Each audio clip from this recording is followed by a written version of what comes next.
नमस्कार दोस्तों। जैसे कि हमने अपने लास्ट वीडियो में देखा कि रिएक्ट क्या होता है और रिएक्ट को हम अपने वेब डेवलपमेंट के लिए क्यों यूज करें, और उसके बाद हमने एनवायरनमेंट सेटअप किया रिएक्ट के लिए। तो आज के इस वीडियो में हम देखेंगे कि हम रिएक्ट के प्रोजेक्ट को कैसे क्रिएट कर सकते हैं।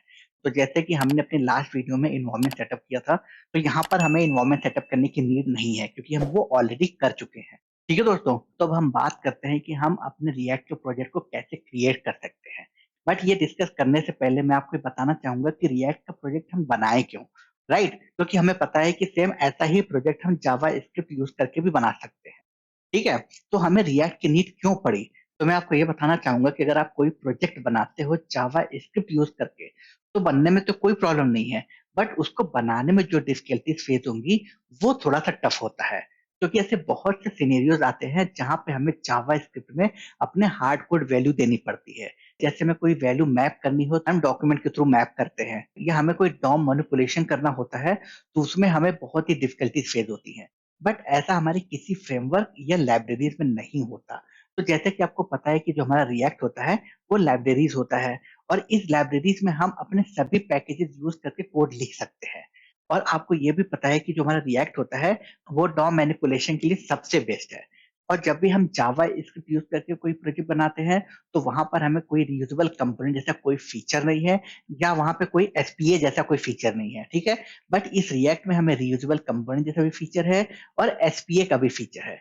इस वजह से हम क्या करते हैं, रिएक्ट को यूज करते हैं। ठीक है दोस्तों, तो चलिए अब हम ये डिस्कस करते हैं कि हम अपने रिएक्ट के प्रोजेक्ट को कैसे बना सकते हैं। तो मैं आपको बताना चाहूंगा कि हम 3 तरीकों से अपने प्रोजेक्ट को बना सकते हैं।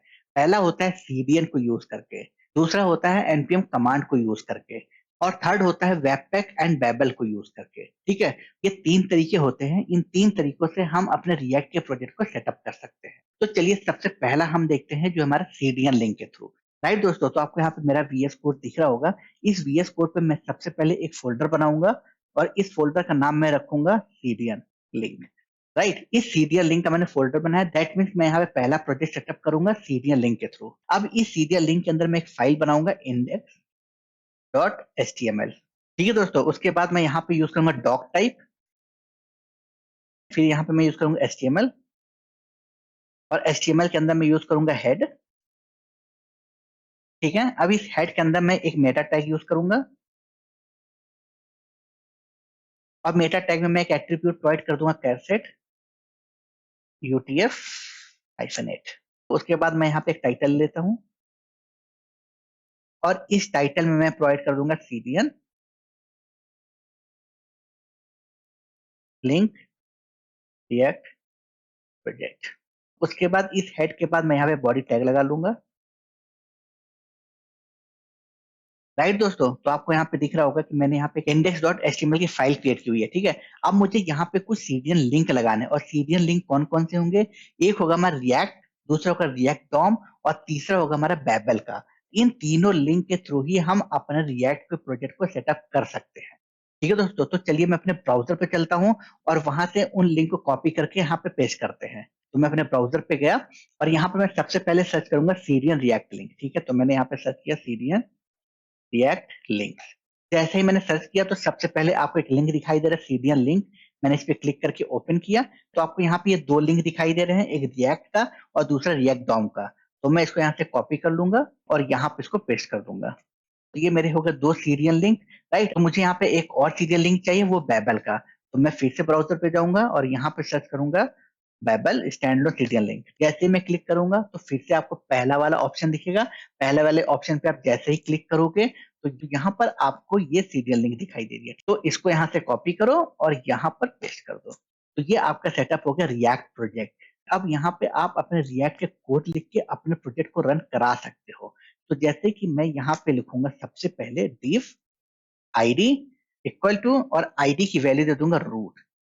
और यहाँ पे मैं आईडी की वैल्यू रूट इसलिए दे रहा हूँ क्योंकि जो मैंने यहाँ पे लाइब्रेरी इंस्टॉल की है उसमें इसकी आईडी जो है रूट डिफॉल्ट है। तो यहाँ पर मुझे वही डिफॉल्ट आईडी यूज करनी है। ठीक है, तो डिफॉल्ट आईडी क्या है, रूट है। मैंने यहाँ पे रूट कर लिया यूज। उसके बाद यहाँ पे मैं लगाऊंगा स्क्रिप्ट है। अब यहाँ पे एक बहुत इंपॉर्टेंट बात यह है कि जब भी आप सीरियल लिंक यूज करो रिएक्ट के प्रोजेक्ट के लिए, तब आपको इस स्क्रिप्ट टैग का टाइप देना पड़ेगा। और इस स्क्रिप्ट टैग का जो टाइप होगा वो होगा टेक्स्ट बेबल। ठीक है, अगर आप टाइप प्रोवाइड नहीं करोगे तो आपका ये प्रोजेक्ट रन नहीं करेगा। ठीक है, तो मैंने यहाँ पे दिया टाइप, और टाइप में दिया यहाँ पे टेक्स्ट / बेबल। अब जाकर मेरा जो है ये कंप्लीट रिएक्ट का प्रोजेक्ट सेटअप हो चुका है। अब मैं यहाँ पे क्या करूंगा, रिएक्ट की एक क्लास क्रिएट करूंगा। मैंने यहाँ पे लिखा क्लास, उसके बाद यहाँ पे लिखा ऐप, और एक्सटेंस लगाया। मैं किसको एक्सटेंड करना चाहता हूँ, रिएक्ट कंपोनेंट को। यहाँ पे मैंने यूज किया रिएक्ट डॉट कंपोनेंट। ठीक है दोस्तों, तो आपने देखा है मैंने यहाँ पे क्या किया, मैंने यहाँ पे सबसे पहले कुछ सीरियल लिंक्स को कॉपी की, फिर मैंने यहाँ पे डिव क्रिएट किया, और उसकी मैंने यहाँ पे डिफॉल्ट आईडी रूट प्रोवाइड किया जो ऑलरेडी रिएक्ट डॉम यूज कर रहा है। ठीक है, उसके बाद मैंने यहाँ पे स्क्रिप्ट टैग लगाया, और स्क्रिप्ट टैग के अंदर मैंने टाइप लिखा, और उस टाइप की जो वैल्यू मैंने दी है वो टेक्स्ट बेबल दिया हुआ है। राइट, टाइप ये बहुत ज्यादा इंपॉर्टेंट है किसी भी रिएक्ट प्रोजेक्ट के लिए, जब भी आप सीरियल यूज कर रहे हो तब के लिए। उसके बाद यहाँ पे मैंने क्या किया है, एक क्लास क्रिएट कर लिया है रिएक्ट कंपोनेंट के लिए। तो यहाँ पर जैसे ही मैंने रिएक्ट डॉट कंपोनेंट को एक्सटेंड कर लिया ऐप में, मेरा यहाँ पे रिएक्ट का प्रोजेक्ट सेटअप हो गया। ठीक है दोस्तों, उसके बाद अब यहाँ पे मैं यूज करूंगा रेंडर, और यहाँ पे प्रोवाइड कर दूंगा return h1 hello serial link react project. ठीक है दोस्तों, तो ये मेरा प्रोजेक्ट बनकर तैयार हो गया। अब मुझे यहाँ पर इस रिएक्ट कंपोनेंट को रेंडर भी करना है। तो रेंडर करने के लिए हमें रिएक्ट प्रोवाइड करता है रिएक्ट डॉम डॉट रेंडर, और इस रेंडर के अंदर मैं यूज करूंगा app comma document dot gate element by ID, और वो आईडी क्या है, रूट आईडी है। और यहां से मैं इस पैरेंथेसिस को हटा दूंगा। तो आप यहाँ पे देख रहे हो कि मैंने इस div के अंदर रूट आईडी प्रोवाइड की, और इस रूट आईडी को मैंने यहाँ पे गेट किया, और यहाँ से मैंने इस ऐप को रेंडर कर दिया। तो यहाँ पे मैंने सीडीएन को यूज करके अपना रिएक्ट का पहला प्रोजेक्ट क्रिएट किया। अब जैसे ही मैं इस index.html को रन करूंगा, तो आप ब्राउजर पे देखोगे कि ये जो इनर टेक्स्ट है वहां पे शो कर देगा। ठीक है, तो मैंने यहाँ पे ब्राउजर को रन किया, गो लाइव किया, उसके बाद ये रन होगा, ब्राउजर पे जाएगा, वेट। और आप यहाँ पे देखोगे इसकी वैल्यू, यहाँ पे एरर आ रहा था रिएक्ट डॉम का, ओ ओ यहाँ पे स्मॉल है, मुझे यहाँ पे कैपिटल यूज करना है। मैंने इसको फिर से सेव किया, और ये आप देखिए मेरा जो प्रोजेक्ट है वो चल गया, और यहाँ पे मैसेज मुझे आ रहा है hello serial link react project, और सेम यही जो मैंने यहाँ पे हेडर वन पे दिया हुआ है। ठीक है दोस्तों, तो आई होप आप ये समझ गए होंगे कि अगर आपको रिएक्ट को यूज करना है, दैट मीन पहला सेटअप करना है, तो आप सीडीएन के थ्रू कर सकते हो। सीडीएन के 3 लिंक होते हैं, एक होता है रिएक्ट, रिएक्ट डॉम, और दूसरा होता है Babel dot min dot JS. इनको कॉपी करो और यहाँ पे पेस्ट कर दो। उसके बाद आप रूट आईडी लगाओ, फिर स्क्रिप्ट लगाओ, और वहां पे अपनी क्लास को क्रिएट करके उसे रेंडर कर दो। बस इतना ही करना होता है, और आपका जो रिएक्ट का प्रोजेक्ट होता है वो सेटअप हो जाता है यूजिंग द सीरियल लिंक। ठीक है दोस्तों, तो आई होप दोस्तों आपको इससे समझ में आ गया होगा कि आप सीरियल लिंक के थ्रू कैसे अपने रिएक्ट के प्रोजेक्ट को सेटअप कर सकते हो। राइट, अगर आपको ये वीडियो अच्छी लग रही है तो प्लीज मेरे चैनल को लाइक शेयर एंड सब्सक्राइब जरूर करें। तब हम चलते हैं अपने सेकेंड वे की तरफ, और सेकेंड वे हमारा है एनपीएम कमांड को यूज करके अपने रिएक्ट के प्रोजेक्ट को क्रिएट करना। तो मैं क्या करता हूँ, इस फाइल को यहाँ से बंद कर देता हूँ, राइट, और यहाँ पे एक नया फोल्डर क्रिएट करता हूँ एनपीएम कमांड। तो यहाँ पे आप देखोगे मैंने यहाँ पे एक एनपीएम कमांड फोल्डर क्रिएट किया हुआ है। तो यहाँ पर अब मैं सबसे पहले आपको बहुत इंपॉर्टेंट बात बताने वाला हूँ, क्योंकि बिना इसके आप अपने रिएक्ट के प्रोजेक्ट को सेटअप नहीं कर सकते हो। अगर आप सीरियल लिंक यूज करते हो तो कोई डाउट नहीं, आपने क्या किया, सीरियल लिंक को यहाँ पे पेस्ट किया, आपका प्रोजेक्ट सेटअप हो गया। बट अब यहाँ पे आप सीरियल लिंक को सेटअप नहीं कर रहे हो, अब यहाँ पे आप कमांड के थ्रू सेटअप कर रहे हो। तो यहाँ पर सबसे पहले अब आपको ये करना पड़ेगा, जो आपका रिएक्ट है उसको आपको ग्लोबली इंस्टॉल करना पड़ेगा। ठीक है, जब आपका ग्लोबली इंस्टॉल्ड हो जाएगा, उसके बाद आप अपने रिएक्ट के प्रोजेक्ट को सेटअप कर सकते हैं। और ग्लोबली इंस्टॉल का मतलब ये होता है कि आपके सिस्टम में, दैट मीन किसी पर्टिकुलर फोल्डर या किसी फाइल में नहीं, पूरे सिस्टम में वो इंस्टॉल होना चाहिए। तो यहाँ पर मैं सबसे पहले अपने टर्मिनल को ओपन करूंगा, और मैंने शॉर्टकट की यूज की कंट्रोल टिल्ट। ठीक है, यहाँ पे मेरा टर्मिनल ओपन हुआ, और मैं क्या करूंगा, यहाँ पे कमांड लिखूंगा npm install -g create react app। ये मेरा कमांड है npm install -g create react app। ये जो create react app पैकेज है ये मेरे पूरे सिस्टम में जाके इंस्टॉल हो जाएगा। तो जैसे ही मैं यहाँ पे इसको एंटर करूंगा इसका इंस्टॉलेशन प्रोसेस स्टार्ट हो जाएगा। ठीक है, मैं यहाँ पे इसको एंटर किया।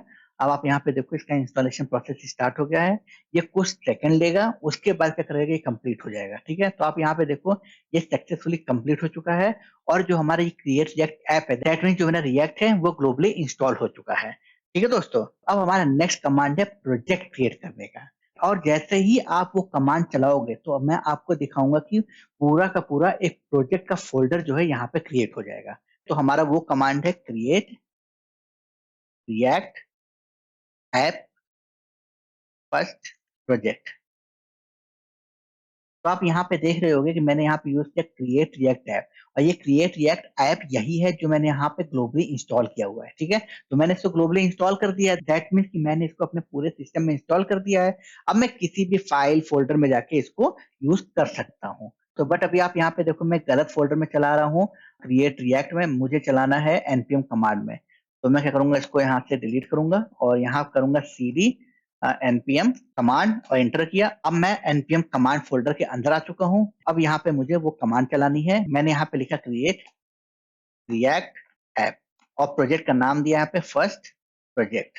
तो अब जैसे ही मैं यहाँ पे एंटर करूंगा तो आप यहाँ पे देखोगे कि इस npm कमांड फोल्डर के अंदर एक पूरा का पूरा फोल्डर क्रिएट हो जाएगा और वो फोल्डर होगा फर्स्ट प्रोजेक्ट का। ठीक है, और उसको मैं एक्सपेंड करूंगा तो उसमें मल्टीपल फाइल्स होंगी। तो मैंने यहाँ पे इसको एंटर किया, ये एग्जीक्यूशन स्टार्ट हो गया है और यहाँ पे पैकेज डॉट जेसन बन के क्रिएट हो चुका है। और ये थोड़ा सा टाइम लेता है क्योंकि ये पूरा का पूरा पैकेज इंस्टॉल करता है इस फोल्डर के अंदर। तो आपको यहाँ पे दिख रहा है कि मेरा जो प्रोजेक्ट है वो सेटअप हो चुका है और ये जो फर्स्ट प्रोजेक्ट फोल्डर क्रिएट हुआ है उसके अंदर ये मल्टीपल फाइल्स हैं। तो यहाँ पर मैं इन मल्टीपल फाइल्स की बात नहीं करूंगा क्योंकि इससे रिलेटेड मैं एक इंडिविजुअल वीडियो बनाऊंगा जहां पर मैं डिस्कस करूंगा इसके फाइल एंड फोल्डर से रिलेटेड। अब मुझे क्या करना है, इस फर्स्ट प्रोजेक्ट फोल्डर के अंदर जाना है। तो मैंने यहाँ पे लिखा cd और लिखा फर्स्ट और जैसे एंटर किया तो आप यहाँ पे देखोगे कि मैं अब इस फर्स्ट प्रोजेक्ट फोल्डर के अंदर आ चुका हूँ। उसके बाद मुझे यहाँ पे एक कमांड रन करना है npm स्टार्ट। जैसे ही मैं npm स्टार्ट रन करूंगा मेरा प्रोजेक्ट जो होगा वो रन कर जाएगा। ठीक है, मैंने यहाँ किया npm स्टार्ट और एंटर किया। आप ये देखो कि मेरा यहाँ पे प्रोजेक्ट स्टार्ट हो गया है। ये थोड़ा सा टाइम लेता है कंपाइल करने का और ये देखिए कंपाइलेशन कंप्लीट हुआ और यहाँ पे एक पेज ओपन हो जाएगा यूआई का रिएक्ट का। ठीक है, यहाँ पे आप देखो रिएक्ट का एक बड़ा सा आइकन है। तो आप देखो यहाँ पे मेरा फर्स्ट प्रोजेक्ट क्रिएट हो चुका है रिएक्ट का। तो आपने देखा यहाँ पे मैंने दो तरीके से अपने प्रोजेक्ट क्रिएट किए। एक मैंने सीरियल लिंक यूज करके किया और दूसरा मैंने कमांड के थ्रू किया और कमांड हमारा क्या था, क्रिएट रिएक्ट ऐप के थ्रू। आई होप आज के इस वीडियो में आप ये समझ गए हो कि हम अपने प्रोजेक्ट को कैसे सेटअप कर सकते हैं। बट मैं आपको बताना चाहूंगा कि अगर आपको अपने रिएक्ट के प्रोजेक्ट को सेटअप करना है मोस्टली आप कमांड के थ्रू ही अपने प्रोजेक्ट को सेटअप करना। अब हमारा रहा तीसरा तरीका जिससे हम अपने रिएक्ट के प्रोजेक्ट को क्रिएट कर सकते हैं और वो तरीका हमारा वेबपैक एंड वेबल। और वेबपैक एंड वेबल के थ्रू रिएक्ट के प्रोजेक्ट को जो हम सेटअप करेंगे वो हम अपनी नेक्स्ट वीडियो में देखेंगे और उस वीडियो में हम डिस्कस करेंगे कि वेबपैक और वेबल होता क्या है। तो आज के इस वीडियो में आपने देखा कि सीडीएन के थ्रू और कमांड के थ्रू आप अपने प्रोजेक्ट को कैसे सेटअप कर सकते हो। तो अगर आपको ये वीडियो अच्छी लगी है और आपके लिए ये यूजफुल रहा है तो आप मेरे चैनल को लाइक शेयर एंड सब्सक्राइब जरूर करें। अब हम मिलते हैं नेक्स्ट वीडियो में। Thank you so much for watching this video.